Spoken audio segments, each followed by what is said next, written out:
Hello, everyone, and thank you for joining us for the Earth Day Every Day and Marine Extension Program Seminar Series partnership of webinars. This spring, we are doing the elements of natural resource management, where we are looking at the different classical elements of air, earth, fire, water, and we're including wildlife, and looking how those are either managed directly or used to manage our environment in a sustainable manner. We're very glad to have you guys here with us tonight.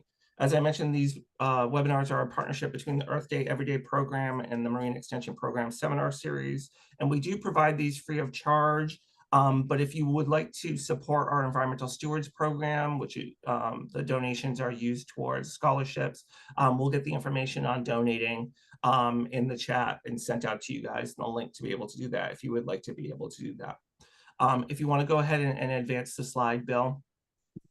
At the end of this webinar, we will be doing a poll asking you guys some questions. And since we are a university that is considered research, so this is just the consent to take part in the research study. If you have any questions on this, please let me know or contact the people at the bottom of the screen on this slide to change your mind later on if you wish to change your mind later on. Go ahead and advance the slide, Bill. And at Rutgers, we are an equal opportunity provider of programs and provide as much accommodation as we can for the needs of the people who come to both our webinars and in-person programs. But if you're having any issues or feel like anything has been compromised for you, feel free to use this contact information to get back to us and let us know what we could do to do that properly or to accommodate you in the future. So if you want to go ahead and advance to your first slide, Bill. Okay, this evening we have Bill Errickson from Rutgers University talking about soil management. So it's the down-to-earth soil management. Bill is currently the Ag and Natural Resources Agent for Monmouth County in Rutgers Cooperative Extension. His major responsibilities are to provide leadership in developing programs and research appropriate for the commercial nursery, Christmas tree, and greenhouse industries in central New Jersey, mainly in Monmouth County, but in the central region.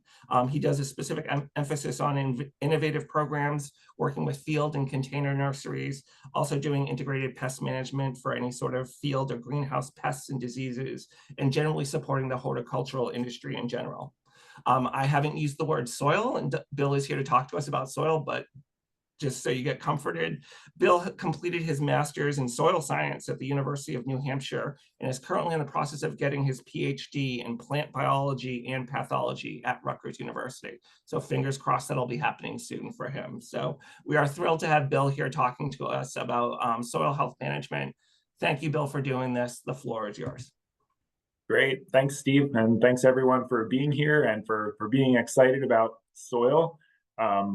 It's an exciting topic for me. And, you know, we don't have a lot of time together tonight, and soil science is a really vast topic. So hopefully this will encourage you to do some additional learning if there are certain aspects of this that you find interesting. So we'll go ahead and get started. Just some basic things that we'll talk about today. You know, what is soil health? We hear this term. What does it mean? We'll touch briefly on plant nutrition, because a lot of the times we're focusing on soil health to support our plants. We'll talk about soil ecology, so all the living organisms that exist within the soil.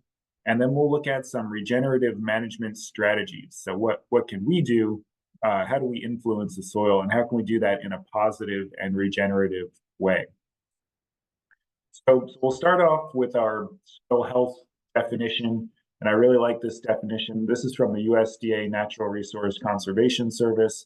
And they say soil health, also referred to as soil quality, is the continued capacity of soil to function as a vital living ecosystem that sustains plants, animals, and humans.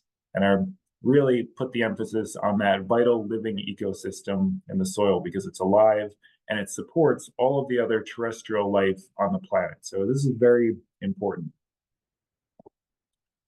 When we talk about soil, we basically break it down into three different properties: the physical properties of the soil structure, what the makeup is, sand versus clay and silt, pore space, the chemical aspects of the soil, so the nutrition, and pH, and then the biological, the living organism. So we look at all of those things independently, but they very much influence and interact with one another.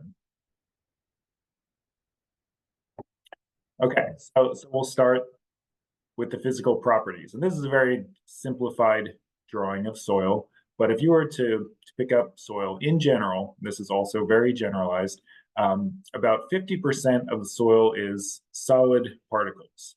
And that could be, your sand or silt or clay, actual physical soil. That could be organic matter. It could be living organisms. There's 50% solid material, and then there's 50% space. And that space can either be filled with air or water. And that can change over time. Like if we have a rainstorm, all that space is going to be filled with water. And as the plants use water or as things dry out, they can be more filled with air. And heavier soils are going to have less space, more solid, more compacted, less space. And then lighter soils are going to have more of that space. And that's going to influence our physical properties of the soil. So this is what it looks like. If you were to look very closely at soil, sandy soil, it drains from water, dries out much quicker. If you think about the extreme of sand, like the beach, doesn't even technically count as soil, but that's straight up sand. And so, the water moves through it very quickly. It also doesn't hold nutrients very well. There's a lot of space between those sand grains, and sand is a very large soil particle. So in terms of the size of soil particles, sand is big. Clay soils, that we know they're wetter, they're heavier, they don't drain as well, they hold on to that water longer, and the clay particles are very much smaller, but the pores between those clay particles are also a lot smaller. And so that's why the water doesn't move through as quickly. Those little particles are packed closer together. And every soil is a combination of sand, silt, and clay. And those are just size classifications of these mineral particles in the soil. And so if you look at the picture on the bottom left there, that shows the relative size of the three different particle size classes. And you'll notice that sand is much, much bigger than silt and even bigger than clay. And the sand particle it's not just like 2 or 3 times bigger than clay. It's like hundreds of times bigger than the clay particle. So they have really different properties, and they're very different sizes. And then the triangle on the right, that's the soil textural triangle. And every classified soil, like if you have heard of, a sandy loam or a silty loam or a sandy clay loam, those are just soil classifications based on the percentage of sand, silt, and clay in a soil. So those numbers are always going to add up to 100, and the soil will have different properties based on how much sand is in there versus silt and versus clay. And right kind of in the bottom middle there, you'll see loam. And that's when things are in the best balance in terms of our horticultural crops. And what that looks like, so loam is kind of a well-balanced soil. So this is, it's loose, it's crumbly, but it still kind of holds together. It drains well, but it still holds enough moisture, can hold on to nutrients, but roots can still grow through it. So it's got the best of both worlds. It's got a little bit of clay in it. It's got the well-drained capacity of sand. And so that's what we're looking for. And knowing your soil type, knowing those particles will help to influence, how often you have to water, for example. If you have sandy soils and they don't hold very much water, you're going to have to water them little bits at a time. So more frequently, but not as much water. And then a clay soil is going to hold on to that water, so water it, and then, wait for a longer period of time. So knowing those aspects are going to influence how you manage and work with your soil. So that's the physical properties of soil, basic physical properties. Okay. So we'll look a little bit about some of the chemical aspects of soil, and these are things that we can work with if we know what's there. And so plants require 18 different chemical elements for growth. Some of them, carbon, oxygen, they get from the air, carbon dioxide, for example. Plants take that in. Some of them they get from the soil. So nitrogen, phosphorus, potassium, sulfur, calcium, magnesium, all of that are macronutrients. They require in large quantities from the soil. They also require micronutrients, which are no less important than the macronutrients, but plants just need them in small quantities. And if we look at the diagram of the barrel on the right there, it's illustrating the fact that plants are only going to grow to the potential of their most limiting factor. And what that means is that if just one nutrient is deficient, then the plant is not going to reach its full optimum potential. So based on the example here, we've got good organic matter, we've got the right light conditions, we've got phosphorus, but potassium and nitrogen are a little bit low. And so with those being not to the optimum ideal level for the plant, it's not going to be able to thrive to its full potential. So we want to get all those things optimized for what the plant needs from the soil, just like us, where we need to eat a balanced diet, have the right nutrients, take vitamins to supplement it if we get deficient in something. We need to feed our soil to supplement plant nutrition if it becomes deficient. And just to go into some of the basic aspects of our macronutrients, nitrogen up top, this is what plants need in just about the highest quantity, and they use it for many different things, but vegetative growth, the growth of leaves and shoots and things like that, but they use it for nitrogen for many processes in the plants. And then the picture is showing a nitrogen deficient leaf, which has turned yellow. And there's many things that can make plant leaves turn yellow, so it's not always a nitrogen deficiency that makes it turn yellow, but it's one thing that can do that. Phosphorus, it's good for also many things, but among those is root, flower, and fruit development. And you can see on that grape leaf there that purplish tint to it. So sometimes a phosphorus deficiency will manifest as purple. And sometimes you see that in little tomato seedlings. The leaves start to turn a little bit purple, and that could be getting a little bit low in phosphorus. Potassium, simplified. Potassium is a positive salt ion. That's good, but it's beneficial for plants. And so salts and water maintain this balance in cells. So potassium is really important for water balance, and that influences stress. So if you think about like drought stress, if plants can't regulate their water appropriately, that can cause a problem. So there's a soybean picture there. You can see how it kind of looks like drought stress, and it's a little bit crispy on the edges. And that's a potassium deficiency that's disrupting the water balance of the plant. So those are just some very basic examples of these major macronutrients. Now on the right, you'll see an example of a fertilizer bag. And so when we go to correct some of these nutrient deficiencies or try to feed our plants, a fertilizer bag is generally going to have 3 numbers on the front. This one says 343. And those are the percentages of nitrogen, phosphorus, and potassium that are in that bag of fertilizer. So in 100 pounds of fertilizer, for example, 3% of 100 is 3 pounds. So in a 100-pound bag of fertilizer, that would only have 3 pounds of actual nitrogen, 4 pounds of phosphorus, and 3 pounds of potassium. And so you use that information to calculate how much you need to put on your soil. And we find that out based on a soil test. You can have too much of a good thing also. So too much nitrogen, I don't know if anybody knows what insects those are. If you do, you can call them out to yourself at your computer. Those are aphids. And so too much nitrogen is going to cause, excess kind of lush growth on plants. They're going to take up water fast. They're going to grow really quickly.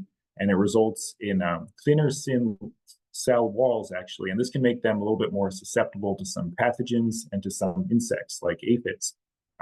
So it can also lead to water pollution. So plants need nitrogen. They absolutely need that for growth. But we need to make sure we're giving them the right amount, not too much. Too much phosphorus can also cause a major problem for water contamination. This is an algal bloom. So when phosphorus gets into waterways, it stimulates algae growth because algae use the nutrient phosphorus just like plants do. And so the algae, gets all this phosphorus and they start to grow really quickly and their populations expand. But then when they use up all the phosphorus, the algae starts to die. And when it starts to die, it starts to decompose, and that uses oxygen in the water and then the fish and other aquatic organisms start to die because they don't have enough oxygen. So you need to be careful about adding too much phosphorus, and New Jersey actually has a fertilizer law that limits phosphorus application in the landscape and on lawns. And so having a soil test and knowing if we need phosphorus and how much, it's a really environmentally responsible way to manage our soil fertility. You may have also heard of pH. pH is really important when it comes to soil. And so pH, if you remember back to chemistry class, it's a measure of acidity. So low pH is more acidic, and a high pH is more alkaline or less acidic. And then right in the middle there, that 6 to 7 range is in the neutral to slightly acidic range. And so a lot of our plants are going to grow between 6 and 7. That's the range we're looking for. And the reason why, so you may have seen this or not before, the soil pH affects how available nutrients are to plants.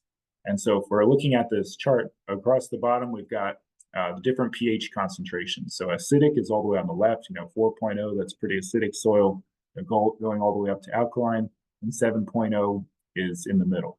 And so right in that range, that 6.5 range, 6.5 to 7, 6.8, that's where most plants will thrive. And the bars, if you notice the nutrient bars, those are wider in that area. So nitrogen, phosphorus, potassium, those bars are all wide. And that indicates how available those nutrients are in the soil. And if you go to the left, not too far, you look at a pH of even 5.5, that phosphorus band is very narrow. And that means even if the phosphorus is present in the soil, the pH is so low that it's in a form that the plants can't access it. So that nutrient is not available to plants at that low pH. So it's kind of like pH is kind of like calibrates all of our nutrients to make them available to plants. And so it's really important that we pay attention to that.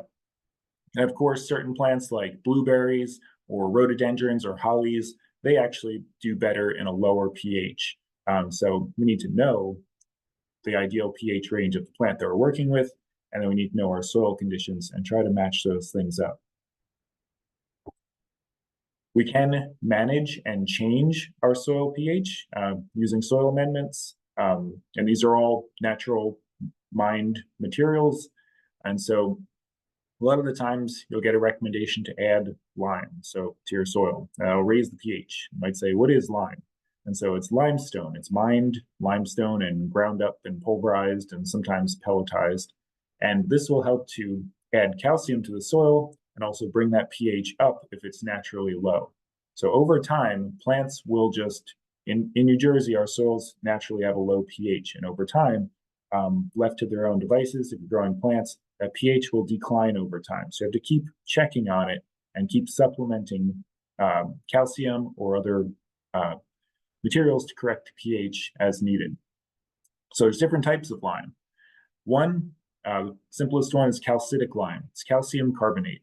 And so if you have low calcium and a low pH, calcium carbonate is a good choice.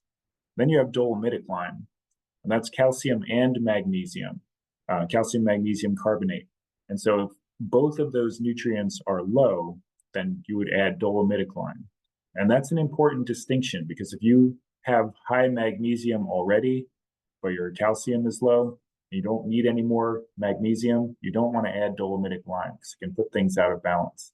So just pay attention to which lime you're purchasing to put down and make sure it matches the needs of your soil test. And it will spell that out if you get a soil test at Rutgers. We have another compound called sulfur, and this can be used to lower pH. So say you have, your garden beds, and then you want to put in some blueberries in a section of your yard, and they have very much lower pH requirements. And so you can add sulfur to the soil there, and that'll help to lower the pH to get it optimized for blueberries. Now, gypsum has calcium and sulfur, and you would use this in a situation where you had a low calcium level and you wanted to add calcium as a nutrient. It's a macronutrient, right? But you don't want to raise the pH.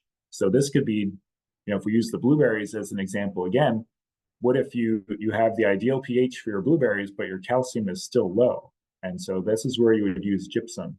You can supply that calcium to the blueberries, but the sulfur will keep that pH from raising. It can also be good for some conifers, azaleas, rhododendrons, hollies. All these plants still need calcium, but they just need it with the soil that's at a lower pH. Okay, so we need to have a soil fertility test to find out this information. We can't just add gypsum or nitrogen or phosphorus if we don't know what's already in the soil. We could have enough, or we might not. So we need to find this out. And it's also very environmentally responsible because we saw an example of what can happen if we add too much phosphorus. So Rutgers has a soil testing lab. They have a website. This is the link for it. And if you search online, Rutgers Soil Testing Lab, it'll have instructions and different forms to fill out and what to do for a soil test. And I'll give you a brief idea of that now. So the best time to take a soil sample is either in the spring or the fall. And if you start taking it in the spring or the fall, it's good to do that during the same part of the year each year because the soil can be a little bit different. So if you take it in the spring, then there's plan to do it in the spring, every time you sample. It doesn't have to be every year, but maybe you want to do it every year because it will be more accurate. And you want to sample before you put down any fertilizer or compost or anything like that, so you know what you need to add. You don't want to do it when the soil's too wet either. If you're looking at a lawn, a lot of our turf grass fertilization programs are best done in the fall because it helps to stimulate root growth. So if we're talking about a lawn, then a late summer sampling is good because it'll set you up for the fall. And so this isn't a turf grass talk, which I also give from time to time, but that's just a sense. Turf grass is going to put on root growth going into the fall. And you want to do a soil test every 2 to 3 years at least, but maybe every year is better, especially when you're getting started, because then you'll know, if you take a soil test and you add some nutrients to the soil, then you can check next year to see if they had the impact that you wanted them to, or if you need to add more or something else. Okay, so you can get a soil test kit at several of the Monmouth County or the Rutgers Cooperative Extension offices. Some of them still sell soil test kits. We sell them at our building in Freehold in Monmouth County. You can also go to the Rutgers Soils Lab on Cook Campus, or you can download the instructions and the forms online and use your own bag, and that's at the Soil Testing Laboratory website. To take an accurate soil sample, you want to get a good representation. So you want to collect about 10 to 15 cores, walking randomly throughout your garden. Trying to represent a really large area. Sometimes one soil test will be for 5 acres for some, commercial farms, for example.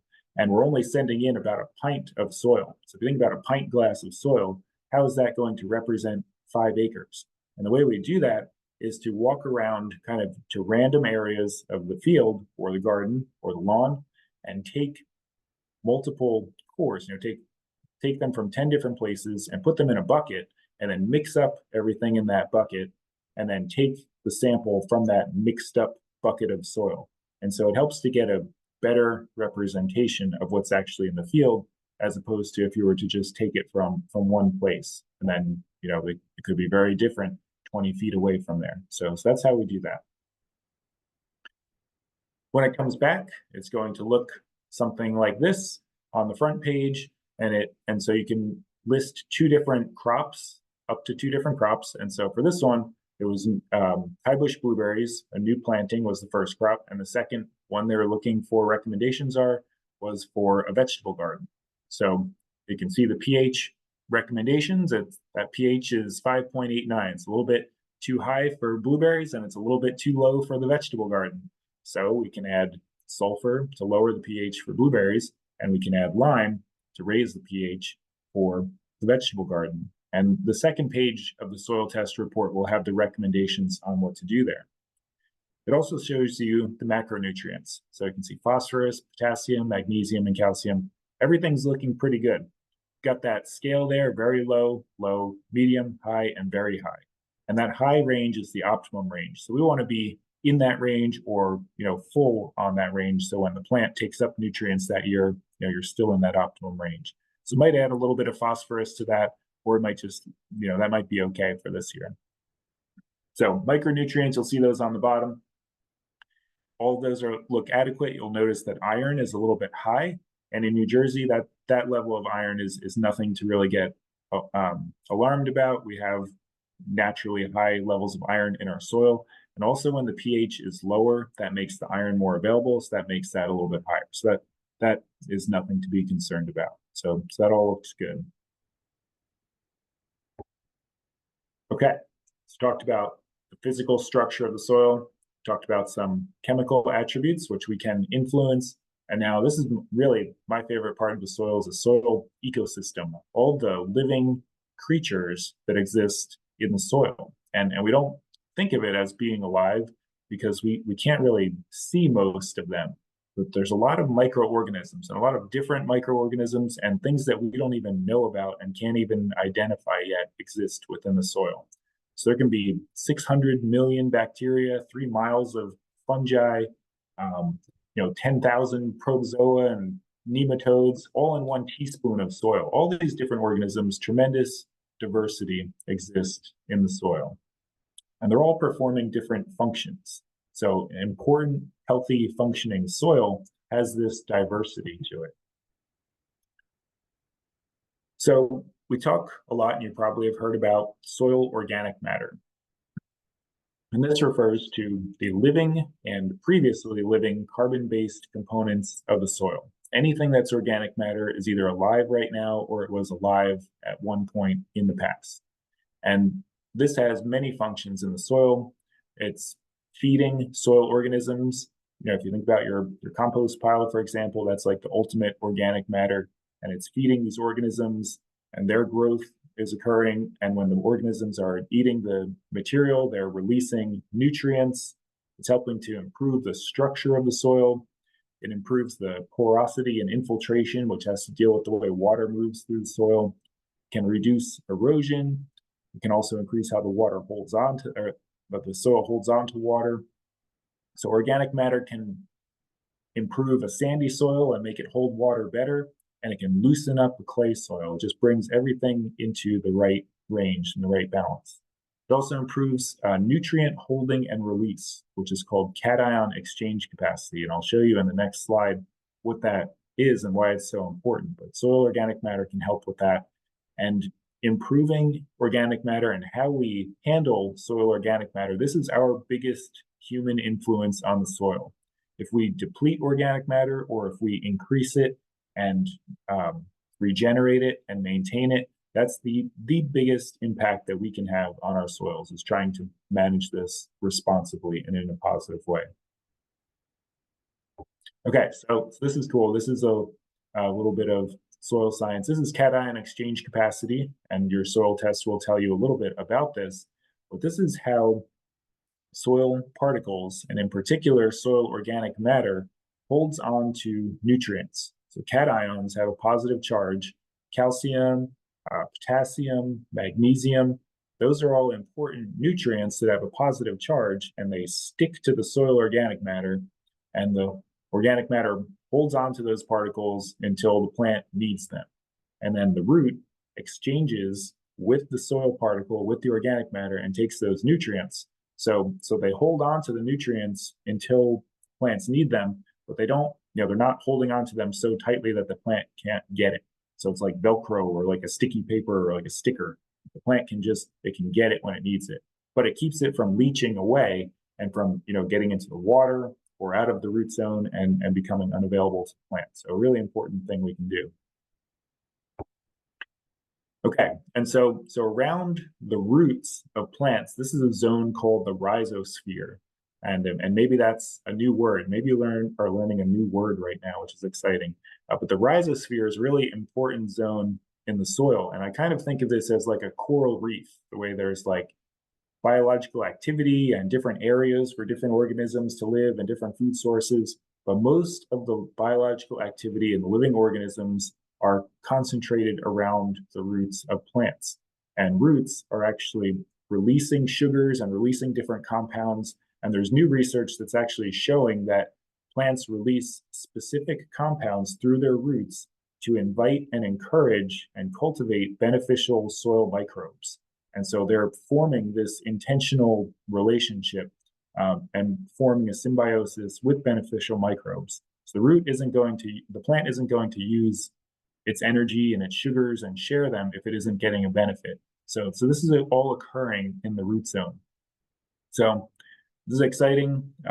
Lots of microbes concentrate around the roots, and this can help to stimulate decomposition, cycle more nutrients, outcompete pathogens or disease-causing organisms that might be in the soil. By cultivating healthy soil biology around the roots, we can create a healthier root environment. So some cool organisms, we won't get into all of them, and there are many that we can talk about. So one for gardens in particular are nitrogen-fixing bacteria, also called diazotrophs. Maybe that's a new word also. And so one that are really common are the rhizobia bacteria. So that's a genus of bacteria, and they form association with the roots of legumes. And so maybe you've heard about this before. So things like clovers and peas and beans, they can fix nitrogen from the atmosphere. And what's actually happening is the bacteria, they take up residence in the roots of these plants, and the bacteria can use nitrogen from the atmosphere. Remember, there's air in the soil. So that pore space where there's air, there's nitrogen in that, and the bacteria are able to get that, share that with the plant, get that into the root and into the leaves of the plants, and then the bacteria get sugar in exchange. So there's another trade happening here. So on the top, we see clover and peas, and on the bottom, those are called nodules on the right there, or on the left. On the left are the nodules on the roots. And that's, if you pull up clover out of your yard at any point and you find those little nodules, there's bacteria living in those in the roots. And on the right, that's a zoomed in, microscope image of the bacteria swelling and filling that nodule in the root. So they're all living in there, helping the plant to get nitrogen. And so that's nitrogen you don't have to apply to the soil. It helps the plants grow in less fertile conditions. And then when those plants decompose, whether it's in your compost pile or in the field, they release all that nitrogen back into an available form to all the plants. So the bacteria are basically helping to pump nitrogen from the air into the plants and ultimately into the soil. There's also other nitrogen-fixing bacteria called azotobacters, and they don't even need to form associations with the roots. They just live in the soil, and they're able to do this. But we need to cultivate the right soil conditions to support them in order to have all these different interactions happening. So I'm going to add nitrogen-fixing bacteria to your plants. Now, not every plant can form this association, but our peas, our beans, soybeans, things like that in our garden, those definitely can, and they sell these inoculants. It's just a little black powder, and it has these bacteria in it. And so you just, take the seeds and put them in a little bit of water, sprinkle a little bit of this inoculant on them, let it sit for a while before you plant them. And then when you plant them, you've increased the concentration of those bacteria right around where that seed is going. And the seed starts to grow, bacteria get into the root, and it will help them to grow and require less nitrogen. So these inoculants are not expensive. It's like between $5 and $10, and it'll treat 50 pounds of seed. So it's a good investment in your soil biology in your garden.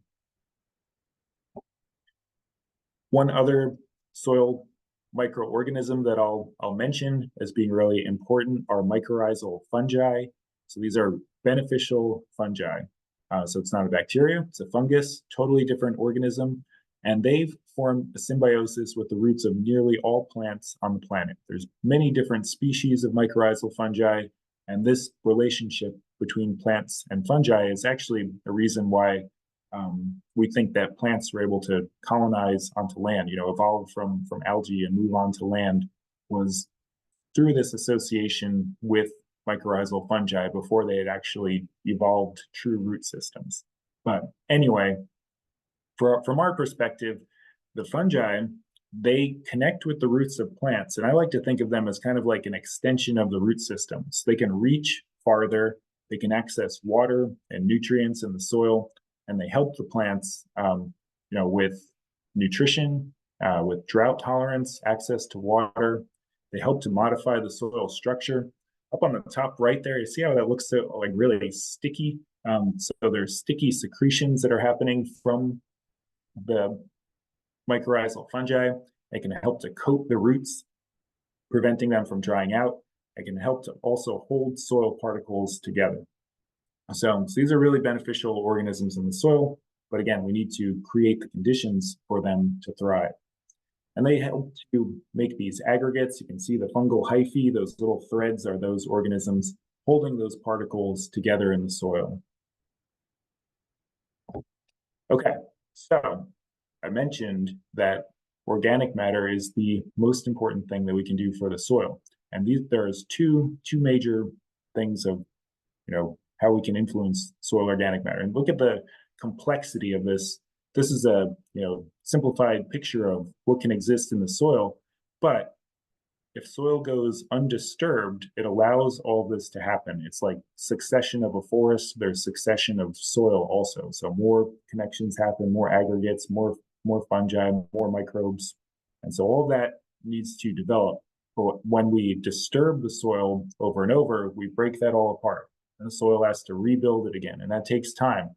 So disturbance can kind of decrease organic matter and microbial activity, but then adding organic matter can increase it. So these are the two take-home messages. Like, this is what it all comes down to. It's number one, to add diverse food sources for the soil organisms, different types of organic matter, feed those organisms, create the habitat for them. So add organic matter. And number two is to minimize the soil disturbance. We disturb the soil sometimes, that's fine in different degrees of disturbance, but then putting back the organic matter to repair that disturbance. So those are like the two key things if we were just to distill this down. Compost, and we won't get too deep into compost because that's a major topic, but this is something we can add to our gardens. It adds organic matter, it adds nutrients, it adds populations of beneficial microbes. So it's just incubating and growing all these beneficial microbes. And when we put the compost on the soil, it introduces them. These microbes are really good at breaking down organic matter and releasing nutrients. So those are beneficial qualities for our soil. And it's going to help to improve that structure. So we can create our own compost, and many of you probably do. And we won't get into all the details of the science and art of that, but you can use kitchen scraps and garden debris and grass clippings and leaves. And the trick there is balancing your green material, your fresh grass, high nitrogen material with your brown material, your straw or your leaves or things like that. And so that's kind of the quick 45-second homemade compost slide, but that's a very complex topic. Finished compost is generally better for gardens than fresh manure. Finished compost can be a little bit lower in nutrients, but high biological activity. It's going to add organic matter. That's usually what we want to go to for. I recommend, letting manure break down or using that as a component of compost before using it in gardens. Can have, too much nutrients or high salts. There can be weed seeds that may not break down. There could be pathogens in it. You have to wait between harvesting before, if you're putting it on edible crops. So I usually like to let that break down. There is a difference between manure and compost. There's also mushroom compost, and you can purchase this commercially. And this is what's left over from commercial mushroom production. So they grow all these mushrooms on, nutrient medium, and it's got some, chopped up sawdust and things like that in it, and a lot of nutrients. And then the mushrooms grow, and what's left over is, really rich organic matter material. It can be really high in nutrients, but can also be really high in salts. So sometimes this can be a little bit too rich if you don't, incorporate it properly. It can grow some really big plants, but sometimes it can also be a little bit too much, depending on the source and what the nutrient composition is. So you can ask for a soil test of compost before you purchase it if you're buying a large quantity for your garden. But this can be a really good addition just, in kind of small doses. It can be really potent stuff. Leaf compost is another option. So I really like leaf compost for perennials. It's lower in nutrients. It came from woody plant material. This is like concentrated forest floor, right? So the forest floor, everything that decomposes there, the leaf layer, that grows trees and shrubs and woodland plants. And so this is really good for perennials, high in carbon. It's going to feed the organisms that live in that particular ecosystem. And so we try to match that up with the plants that it's going for. So leaf compost can be really good. And this helps to illustrate that your compost is going to have the nutrients and the biological organism makeup based on the materials that go in to feed that pile. You can also purchase bagged compost or garden soil. So these are available at many home improvement type stores or garden centers, things like that. There's all manner of these, and a lot of them will tell you the nutrient composition or the pH, or how to use them. So this can be like it's easy. You can put them in the back of your Subaru or whatever, and this can be a good, easy way to do it, but it can be more expensive as well, and smaller quantities depending on how much you need. Local landscape suppliers can also sell in bulk. So if you have a pickup truck, you can buy this by the yard, or you can have it delivered as well. And they'll have different things: screen topsoil, organic topsoil, or compost. The organic topsoil is sometimes a blend, the topsoil and the compost. So depending on how you're using that material, you want to ask them, if you're using it for edibles, you want to make sure that it's safe for edibles. And ideally, if they have a nutrient analysis and a pH reading of the material, that will help so that and you can match that up with your soil fertility analysis. If your pH is already really high, and sometimes compost can be even higher in pH, it might not be the right material, or you might have to take corrective measures to do that. So just like you want to know what's in your soil before you grow plants in it, you want to know what's in your compost before you add that to your soil. Okay, so briefly, how sometimes we want to make new garden beds, or we want to aerate or get our beds ready. It's kind of that time of the year, and so tilling, using a rototiller or a tractor is an often common way to do that. It can use it to incorporate compost or till in cover crops or organic matter, introduce oxygen, fluff up soil, disrupt the weeds.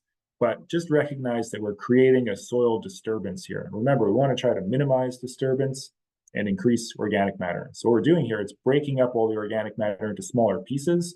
So they're going to release the nutrients faster. Microbes can eat them up. It's like putting smaller pieces of kindling into a wood stove. They're going to burn faster. You'll get the heat and you'll get the benefit and the nutrients released from the organic matter, but it's going to be depleted faster. So I'm not saying to never till the soil. You don't have to. There's methods to not till it, but just being responsible about that. And you don't want to till the soil or work in the soil or put a shovel in the soil when it's too wet. This can really cause damage to the soil structure, and it can create compaction issues that the soil may not be able to recover from. So we really want to be careful. This is like a really bad picture, but even if the soil is like a little bit sticky or a little bit wet, it's usually better to just wait before you do any kind of work in the soil there. It's going to compress that airspace, break things up, and result in more compaction. This may seem like a very simplified method, but putting a tarp on the ground is a good no-till method. And it just really all it takes is a tarp and some cinder blocks or rocks and some patience, because this can take some time, but it's a way to allow all the vegetative material, all the weeds and stuff to decompose. And they're actually making really large tarps now for commercial applications. And so bigger farms are starting to utilize this as a no-till option. So it doesn't disrupt the soil organisms, doesn't break down the organic matter, but it will allow all that material to start to break down in place and prepare the soil. There's also sheet mulching, or lasagna gardening, it's called sometimes. And there's different recipes for this, but it's basically laying a weed barrier like cardboard and compost and mulch over top of that, and allowing it to kind of act like a compost pile in place and break down. And the key here is to not put any weed seeds on top of your weed barrier. So if you use compost that has weeds in it, or if you use a mulch that has weed seeds in it, that's going to cause more problems. So on that note, so straw is a good mulch material. Straw is great. It doesn't usually have very many weed seeds. Straw is a result of, after they harvest rye or oats or barley or wheat, and they harvest all the grain off of it or most of the grain, then the straw is what's left over. That's really good mulch. Hay is not a good mulch. Hay is from pastures and perennial grasses that grow in pastures, and they can have perennial grass seeds. And those are some really aggressive pasture grasses. So that's the kind of stuff you do not want to get in your garden. So straw, very good mulch. Leaves, it's another good mulch. It's going to add organic matter, conserve moisture, suppress weeds, feed soil organisms, moderates the soil temperature so it's not getting so hot, especially in the middle of summer. And there's different ways that we can do this. But yeah, organic mulch, we're building organic matter and we're achieving these other objectives at the same time. I like this example because we're producing a potato crop. We're actually improving the soil and we're making it better from one year to the next. So if you've ever grown potatoes before, you on the left, you see, you make a little trench and you put your potatoes in them, they start to grow. And then during the season, you have to hill them. So you move the soil up the base of the potato. So you don't want the sun to get onto the tuber. So the sun gets on the potato, turns it green, and you can't eat it. So we can, during that process, we have to hill the potatoes anyway. You can put compost on top of them, right? You can cover them up with compost and then straw while you're hilling them. And so we're improving the soil, we're building up that bed while we're still growing a crop. And then you're improving the potato crop and all of that nutrients and compost and straw for the next season. You've actually made that better instead of depleting it of the nutrients that the potato would take. It takes a little bit of extra work, but this is additive from year to year to have the benefits. Bark mulch, again, great for perennials. So just like we were talking about leaf compost being good, just like the forest for woody and perennial crops, bark mulch, aged wood chips, same idea. Good for paths, good for perennial beds. I wouldn't necessarily use wood chips or bark mulch on an annual garden or like on vegetables, but I would use them in the paths through the garden. And then I would choose something like, like straw for the garden beds. But you don't want to do this. You don't want to create volcano mulch where you have the mulch going all the way up the tree. So the stem of the tree is not supposed to be underground. And when we mulch it all the way up the stem, it's like the tree was planted too deep, and that can start to rot. So mulch is great, but it needs to just be a thin layer and not touch the base of the tree. So you can have, up to 3 inches of mulch, but spread out and not coming up the sides of the tree. Tree shouldn't look like a telephone pole, and the mulch shouldn't look like a mound like that. So these are some pictures of bad mulch. There's also cover crops. We think about these for commercial applications, but you can grow cover crops right in your garden on a small scale also. And these are crops that we grow to feed the soil. So we're not harvesting them for ourselves, but we're growing them to add that organic matter back into the soil, let the microbes eat it. If there's any extra nutrients, these plants can take it up, and then when they break down, they'll release it again. And some things like our clovers, for example, they fix nitrogen. We talked about that benefit. So this is something we can do to improve that nutrient capacity of the soil. So on a small scale, in the spring, we can do things like field peas, which we see on the right, and it's mixed with oats. You can actually mix those together, and that'll help to support these different functions, add nitrogen, biomass, organic matter, and help to suppress the weeds. So our growing cover crops, we're not leaving that opportunity for weeds to grow on bare soil. In the summer, a nice one to do in garden beds is buckwheat. It grows really fast. It grows in like 30 days. It's really quick, and it helps to outcompete weeds. We call this one a smother crop because it just fills in and grows so fast that weeds can't get a chance. And if you let it flower, it's really good for pollinators. So you've probably heard of buckwheat honey. It's because bees and other pollinators love the flowers. But if you're going to let it flower, you want to cut it down or do something with it before it goes to seed, because it will reseed itself. You don't want you don't want your cover crop to become a weed, but the flowers are also beneficial. In the winter, even in a backyard setting, you can use something like oats. That's what we see in the top page there. You plant oats in the summer or early fall, they'll grow and then they'll die with the frost, and then all that straw lays down. So instead of buying oat straw, you've grown your own and it just mulches the bed itself. Bottom left, we see crimson clover. That'll grow through the winter and fix nitrogen. And on the right is winter rye. So you can plant that in September or so, even October, and it'll grow a little bit, help to stabilize the soil, and then put on a ton of biomass in the spring. But that one, you'll need a way to incorporate it. So you'll have to till that in. The root system will still be there and can regrow. So you need to have a plan in place for dealing with whatever cover crop that you do. But these are all things that we can do to actually improve the soil, growing the plants to feed the soil.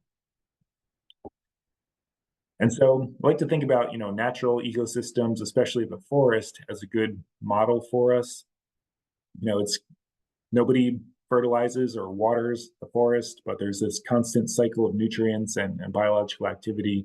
And so our ideal soil is going to have good tilth, so that texture that we saw in that picture of loam, it's not compacted, it's kind of spongy. The rain can get through, but it still holds water.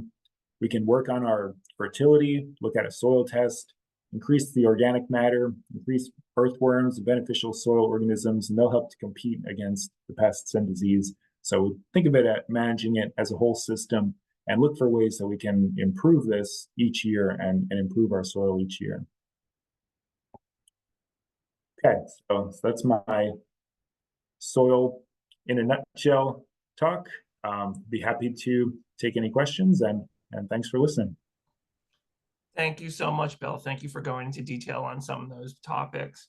I know Bill lightly touched on composting, but I will do a plug that we did do a previous webinar on composting that's available at our website and through the New Jersey Agricultural Experiment Station's YouTube channel. So if you want to get more in depth on composting and do a deep dive, there's that topic as well. What I'm going to do first is I'm going to start our poll. If you would like to answer, if you could please answer these questions, that would be fantastic. It should pop up on your screen.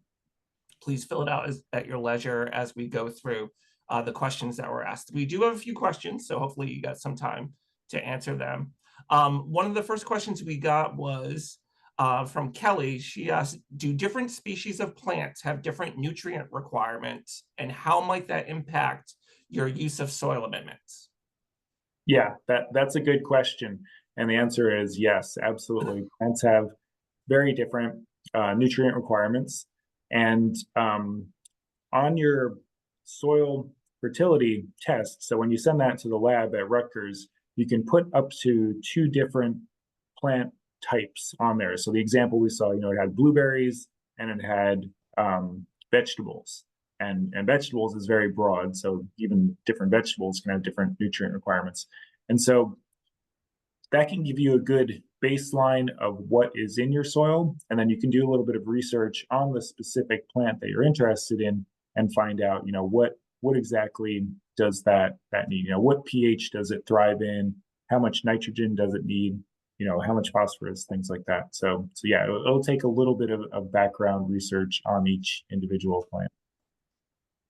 Okay. And speaking of nutrients, someone else asked, how do you know the macronutrient percentages in different organic fertilizers? Yeah, good question. So any fertilizer that you purchase, like if you buy organic bagged fertilizer, it will have those numbers on it. It's required by law to have those numbers. So it'll have numbers on the front of the bag, and on the back, it will tell you some additional information, how much nitrogen is immediately available versus slowly available. So that will all be there. If you're using, organic materials like the compost in your backyard, that can be very different, and that can be really hard to find out. So you can the best way to do that is if you have a lot of it, you can actually have that tested. So you can send a compost sample to the Rutgers soil testing lab, and it's a different form you fill out, but that will tell you the actual nutrients in your compost before you apply them to your beds.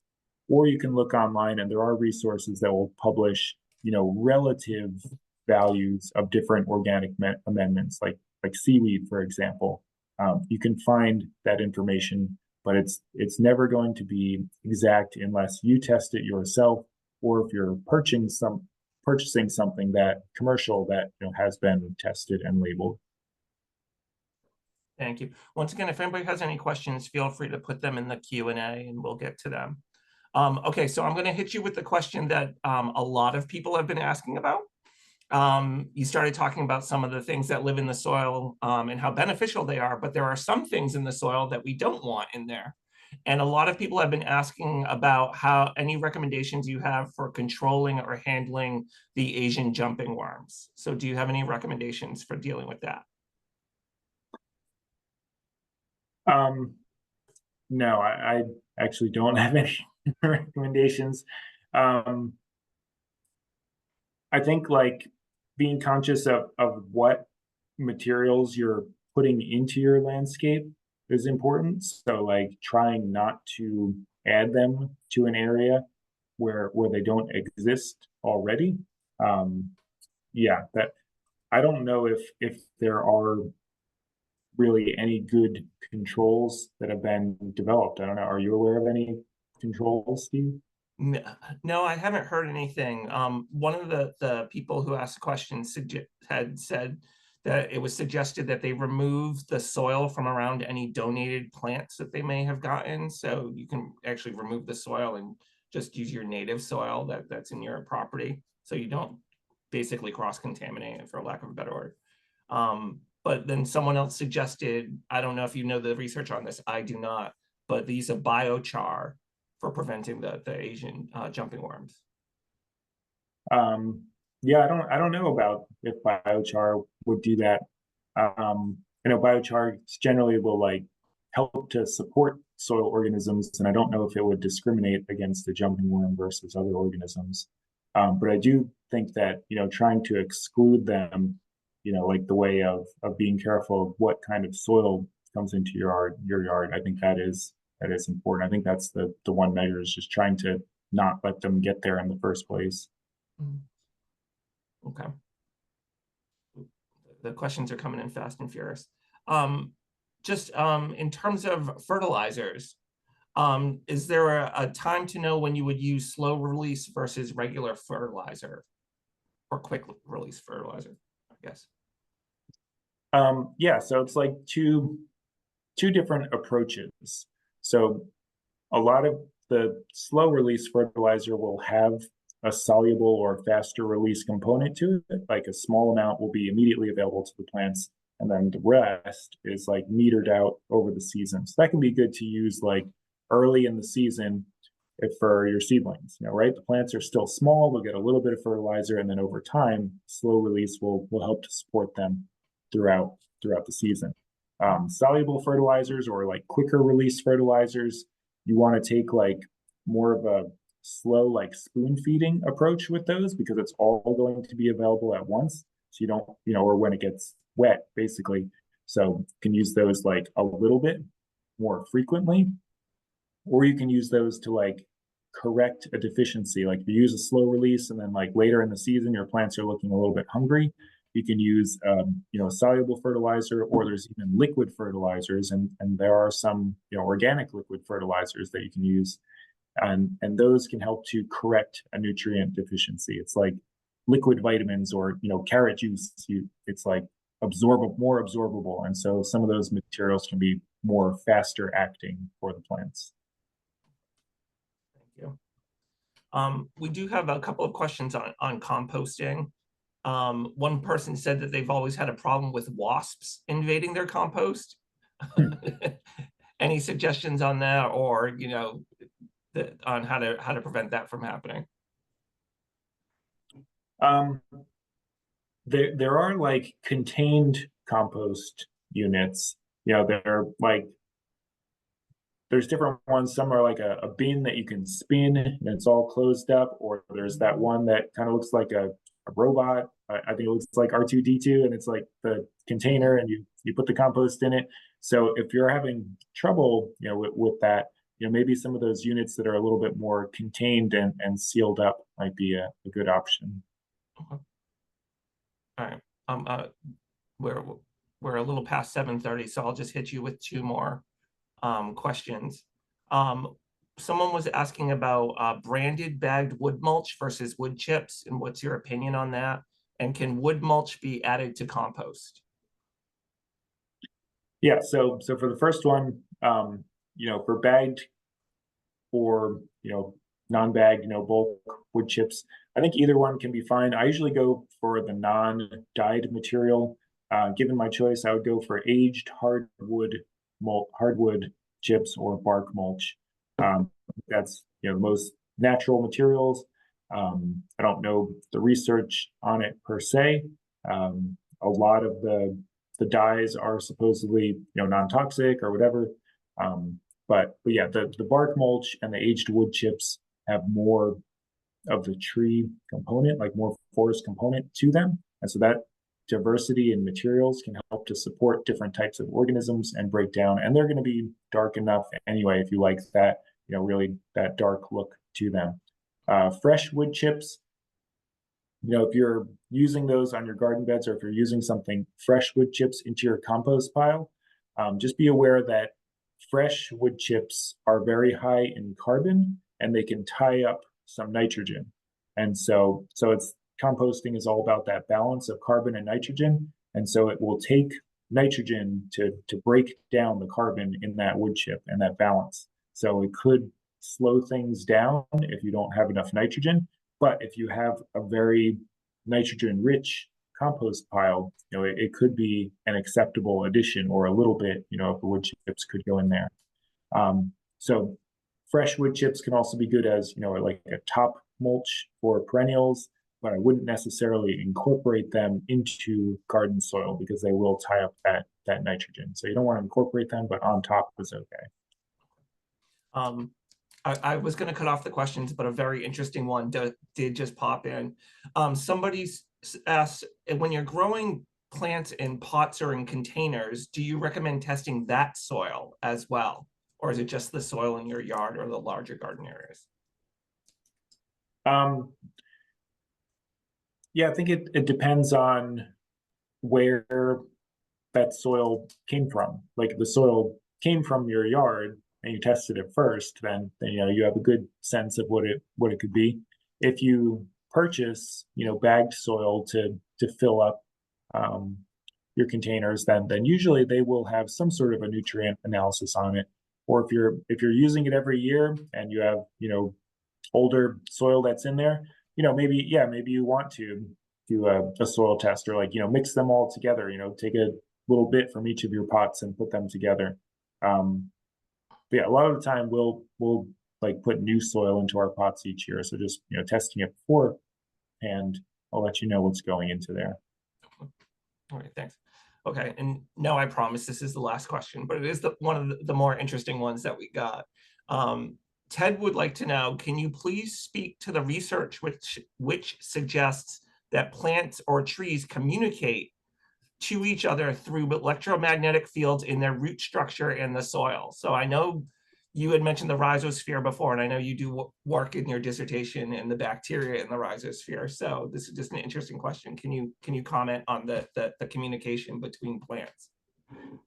Yeah, so briefly, and this is like a really new field of research, but I'll give the one example of like, so when plants perceive drought stress, for example, the roots are the first part of the plant to perceive that there's not enough water, and that triggers certain changes to occur within the plant. The plant starts to move away from growing and more towards protecting itself for stress.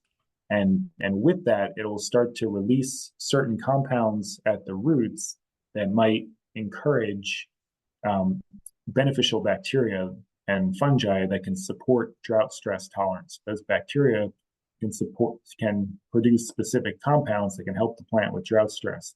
So there's actually some work that's been done where plants are producing the specific compounds to actually farm or cultivate and invite the microbes that will help them in certain situations. So it's not so much, that example doesn't get to the whole broader issue of plants communicating with each other, but it's one actual mechanism, in a way that the different organisms are, they're interacting with one another, and in their way, they are kind of communicating through these different chemical signals. So I think all of that is really fascinating, and we're just starting to understand all of that, but it really speaks to just how connected everything really is. Yeah. Thank you so much, Bill. I really appreciate you taking the time tonight to talk to us about soil management. Just to let everybody know, if they're interested, we actually have a two for one this week. And we have a second webinar, which will be this Thursday with Chris Oleth. We'll be talking about offshore wind. So if you haven't registered for it yet, please feel free to do so. But Bill, thank you so much for tonight. Lots of people saying thank you and how great of a job you did. So thanks so much for being here. I will go ahead and stop the recording.